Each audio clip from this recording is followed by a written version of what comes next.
Hi hello friends, welcome back to my YouTube channel. ನೋಡಿ, ಕರ್ನಾಟಕ ಕಂದಾಯ ಇಲಾಖೆಯಲ್ಲಿ ಖಾಲಿರುವಂಥ ಗ್ರಾಮ ಆಡಳಿತ ಅಧಿಕಾರಿ ಒಂದು ಹುದ್ದೆಗೆ ಸಂಬಂಧಪಟ್ಟಂತೆ ಒಂದು ಅಪ್ಲಿಕೇಶನ್ ಹಾಕುವಾಗ ಏನೊಂದು ಫೀಸ್ ಇರುತ್ತೆ, ಒಂದು ಅಪ್ಲಿಕೇಶನ್ ಫೀಸು.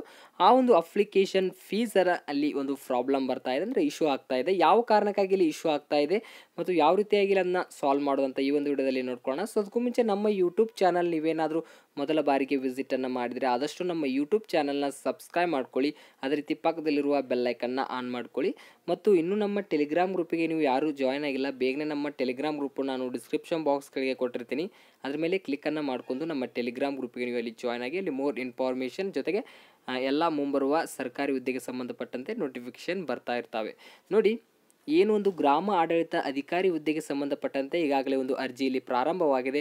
ಸಾಕಷ್ಟು ಒಂದು ಅಭ್ಯರ್ಥಿಗಳು ಇಲ್ಲಿ ಏನು ಪ್ರಾಬ್ಲಮ್ ಆಗ್ತಾ ಇದೆ ಅಂದರೆ, ಒಂದು ಶುಲ್ಕ ಪಾವತಿ ಅಲ್ಲಿ ಪ್ರಾಬ್ಲಮ್ ಆಗ್ತಾ ಇದೆ. ಅಲ್ಲಿ ಒಂದು ಶುಲ್ಕ ಪಾವತಿಯನ್ನು ಮಾಡಿದರೆ ಅಲ್ಲಿ ಟ್ರಾನ್ಸಾಕ್ಷನ್ ಸಕ್ಸಸ್ಫುಲ್ ಅಥವಾ ಒಂದು ಸ್ವೀಕೃತಿ ಬರ್ತಾ ಇಲ್ಲ, ಒಂದು ರಿಸಿಪ್ಟಿ ಬರ್ತಾ ಇಲ್ಲ, ಮತ್ತೊಮ್ಮೆ ಇಲ್ಲಿ ಫೀಸ್ನ ಪೇ ಮಾಡಿ ಅಂತ ಬರ್ತಾ ಇದೆ ಅಂತ ಸಾಕಷ್ಟು ಅಭ್ಯರ್ಥಿಗಳನ್ನು ಇಲ್ಲಿ ರಿಪ್ಲೈನ ಮಾಡಿದ್ದಾರೆ.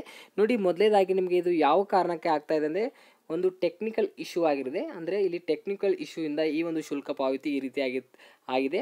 ಇದು ಇಲಾಖೆಯಿಂದ ಒಂದು ಟೆಕ್ನಿಕಲ್ ಇಶ್ಯೂ ಅಂತ ಹೇಳ್ಬೋದು. ಮುಂಬರುವ ದಿನದಲ್ಲಿ ಅವರು ಇದನ್ನು ಟೆಕ್ನಿಕಲ್ ಇಶ್ಯೂವನ್ನು ಖಂಡಿತವಾಗಿ ಸಾಲ್ವ್ ಮಾಡ್ತಾರೆ. ಅದರ ಜೊತೆಗೆ ಈಗ ಸಾಕಷ್ಟು ಅಭ್ಯರ್ಥಿಗಳು ಏನು ಪೇಮೆಂಟ್ ಮಾಡಿದ್ರೆ ನೀವು ಹೆದರುವಂಥ ಅವಶ್ಯಕತೆ ಇಲ್ಲ. ಒಂದು ಇಲಾಖೆಯವರು ಅದನ್ನು ಚೆಕ್ಕನ್ನು ಮಾಡಿ ಪ್ರತಿಯೊಬ್ಬರು ಏನೊಂದು ಅಪ್ಲಿಕೇಶನ್ ಹಾಕುವಾಗ ಒಂದು ಶುಲ್ಕವನ್ನು ಪಾವತಿಯನ್ನು ಮಾಡಿದ್ರಲ್ಲ ಪ್ರತಿಯೊಬ್ಬರಿಗೆ ಅದನ್ನು ಪಾವತಿಯ ಸ್ವೀಕೃತಿ ಅಥವಾ ಒಂದು ಫೈನಲ್ ಪ್ರಿಂಟನ್ನು ಅವರು ಖಂಡಿತವಾಗ್ಲೂ ನಿಮಗೆ ಒದಗಿಸಿ ಕೊಡ್ತಾರೆ. ನೋಡಿ, ಏನು ಒಂದು ಶುಲ್ಕ ಪಾವತಿ ಮಾಡುವಾಗ ನಿಮಗೆ ಏನು ಈಗ ಮತ್ತೊಮ್ಮೆ ಶುಲ್ಕವನ್ನು ಪಾವತಿ ಮಾಡಿ ಅಂತ ಹೇಳ್ತಾ ಇದೆ. ನೋಡಿ, ಅಂಥ ಅಭ್ಯರ್ಥಿಗಳು ಏನು ಮಾಡಬೇಕಂದ್ರೆ ಇಲ್ಲಿ ಚೆಕ್ ಪೇಮೆಂಟ್ ಸ್ಟೇಟಸ್ ಅಂದರೆ ಪಾವತಿ ಸ್ಥಿತಿಯನ್ನು ಪರಿಶೀಲಿಸಿ ಅಂತಿದೆ. ನೋಡಿ, ಇದ್ರ ಮೇಲೆ ನೀವು ಕ್ಲಿಕ್ಕನ್ನು ಮಾಡ್ಕೊಳ್ಬೇಕಾಗತ್ತೆ.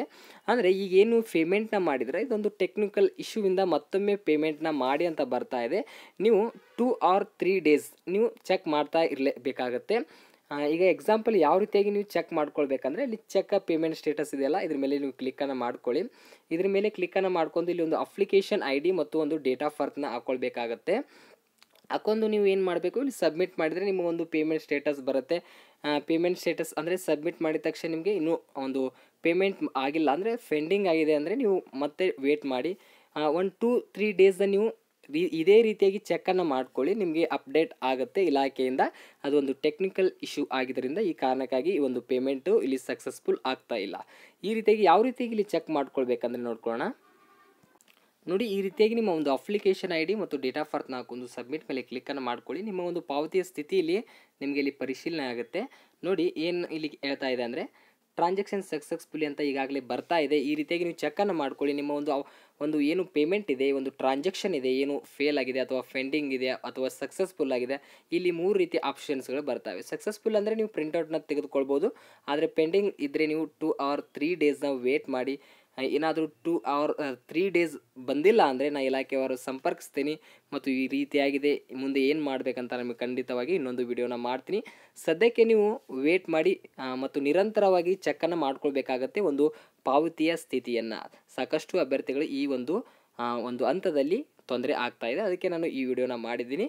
ನೋಡಿ, ಈ ವಿಡಿಯೋಗೆ ಸಂಬಂಧಪಟ್ಟಂಗೆ ನಾನು ಒಂದು ಏನು ಪ್ರಾಬ್ಲಮ್ಸ್ ಇದೆ ಇದನ್ನು ಮಾಹಿತಿಯನ್ನು ತಿಳಿಸಿದ್ದೀನಿ. ಮತ್ತು ಇನ್ನಷ್ಟು ಯಾವ ಪ್ರಾಬ್ಲಮ್ಸ್ ಇದ್ದಾವೆ ನನಗೆ ಕಮೆಂಟ್ ಸೆಕ್ಷನಲ್ಲಿ ಕಮೆಂಟ್ ಮಾಡಿ, ಅದಕ್ಕೆ ಸಂಬಂಧಪಟ್ಟಂತೆ ಮತ್ತೊಂದು ನಾನು ವಿಡಿಯೋನ ಮಾಡ್ತೀನಿ. ಈ ವಿಡಿಯೋ ಇಷ್ಟ ಆದರೆ ಆದಷ್ಟು ಲೈಕ್ ಮಾಡಿ, ನಿಮ್ಮ ಫ್ರೆಂಡ್ಸ್ಗಳಿಗೆ ಶೇರ್ ಮಾಡಿ ಅಂತ ಹೇಳ್ತಾ ಮುಂದಿನ ಒಂದು ವಿಡಿಯೋದಲ್ಲಿ ಸಿಗೋಣಂತೆ. ಅಲ್ಲಿವರೆಗೂ ನಮಸ್ಕಾರಗಳು.